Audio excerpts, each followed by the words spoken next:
नमस्कार बच्चों। आज सूरदास का प्रथम अध्याय। जैसा कि आपको विदित है, आपने जीवन परिचय में पढ़ा कि यहाँ पर सूरदास के सुर सागर से कुछ प्रसंग लिए गए हैं जो भ्रमर गीत से उद्धृत हैं।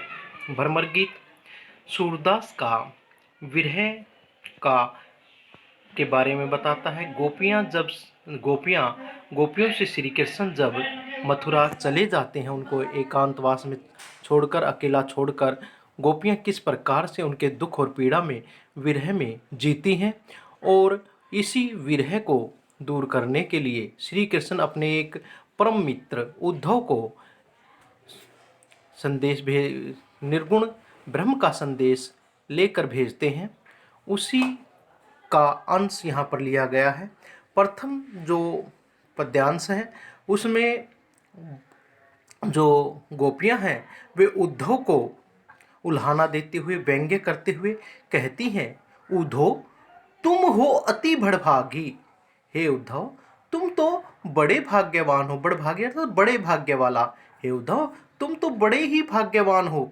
जब हम कहते हैं कि बहुत ज़्यादा भाग्यवान हो, जब हम किसी की चीज़ के साथ अति शब्द का विशेषण लगा देते हैं, अर्थात उसमें कुछ व्यंग्य होता है, उसका मजाक उड़ाते हैं। यहाँ पर बड़भागी का मतलब है दुर्भाग्यवान।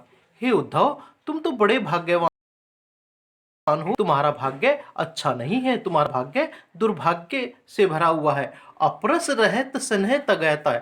और अपनी बात को स्पष्ट करते हुए गोपियां कहती हैं, अपरस रहत स्नेह तगात है। अपरस होता अछूता, जिसे स्पर्श न किया गया हो। रहत अर्थात रह गए, स्नेह अर्थात प्रेम, तगा अर्थात धागे से। हे उद्धव, तुम तो प्रेम रूपी धागे से अछूते रह गए। नाहिन नाहिन ना ही मन अर्थात मन में, अनुरागी अर्थात प्रेम, और ना ही तुम्हारे मन में श्री कृष्ण के प्रति वह प्रेम ही जागृत हो पाया। इसलिए हे उद्धव, तुम बड़भागी नहीं बल्कि तुम्हारा भाग्य तो दुर्भाग्य है। आगे अपनी बात को स्पष्ट करने के लिए गोपियां कहती हैं, पुरिन पात रहत जल भीतर, तारस देहन दागी। पुरिन, पुरिन अर्थात कमल, पात अर्थात पत्ता, रहत अर्थात रहता है, जल अर्थात पानी, भीतर अर्थात अंदर। जिस प्रकार से कमल का पत्ता पानी के अंदर डूबा रहता है, ता अर्थात तो, रस अर्थात जल, दे अर्थात शरीर, न अर्थात नहीं, दाग अर्थात दाग, तो भी जल उसके शरीर पर दाग नहीं छोड़ पाता। हे उद्धव, तुम तो कमल के उस पत्ते के समान हो जो पानी में तो डूबा रहता है, लेकिन उस पानी का उस पर कोई प्रभाव नहीं होता। उसी प्रकार से तुम श्री कृष्ण के समीप तो रहे, लेकिन उसका कोई प्रभाव तुम पर नहीं आया। जो जल महा तेल की गागरी, जो अर्थात जिस प्रकार से जल मां अर्थात में डूबी हुई तेल की गागरी, गागरी अर्थात मटकी, जिस प्रकार से तेल से सनी हुई मटकी पर बूंद न ताको लगी, उस पर बूंद नहीं ठहरती।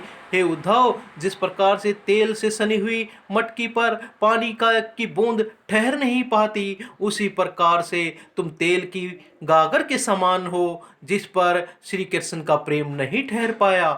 प्रीति नदी में पांव न बोरयो। प्रेम रूपी नदी में तुमने कभी पांव नहीं डुबोए। प्रेम रूपी नदी यहाँ श्री कृष्ण को कहा गया है कि श्री कृष्ण तो साक्षात प्रेम की मूर्त थे, और उस प्रेम की नदी में तुमने पैर नहीं डुबोए। दृष्टि ने रूप परागी, और ना ही उनके सौंदर्य पर तुमने दृष्टि ही डाली। सूरदास अबला हम भोरी। सूरदास के माध्यम से यहाँ पर गोपियां कहती हैं, हम तो ब्रज की भोली भाली नारी हैं। गुड़ चाटी, गुड़ अर्थात गुड़, चाटी अर्थात चीटी, जो अर्थात जिस प्रकार से पागे अर्थात चिपटी हुई होती हैं, जिस प्रकार से गुड़ को चीटियां चिपकी रहती हैं, हम भी श्री कृष्ण के प्रेम से उसी प्रकार से चिपटे हुए हैं। जिस प्रकार से गुड़ से जब चींटियां चिपट जाती हैं, लिपट जाती हैं, तो उनको कोई अलग नहीं कर सकता, वे अपने प्राण त्याग देती हैं। गोपियों का अभिप्राय है कि हम भी श्री कृष्ण के प्रेम में उसी प्रकार से चिपटे हुए हैं, और हमें अब श्री कृष्ण के प्रेम से कोई अलग नहीं कर सकता। इसके बाद हम विशेष लिखेंगे। जैसा आपने जीवन परिचय में पढ़ा, सूरदास ने ये पंक्तियाँ ब्रज भाषा में लिखी हैं। वियोग श्रृंगार का चित्रण है, पद मैत्री है, यहाँ पर पद छंद है, ऊर्ध्व का संबोधन है, तगाते में अनुप्रास अलंकार है, पुरीन पात में अनुप्रास अलंकार है, जो जल में अनुप्रास है, जो जल महातेल की गागरी में उपमा अलंकार है, दृष्ट प्रीति नदी में रूपक अलंकार है। धन्यवाद।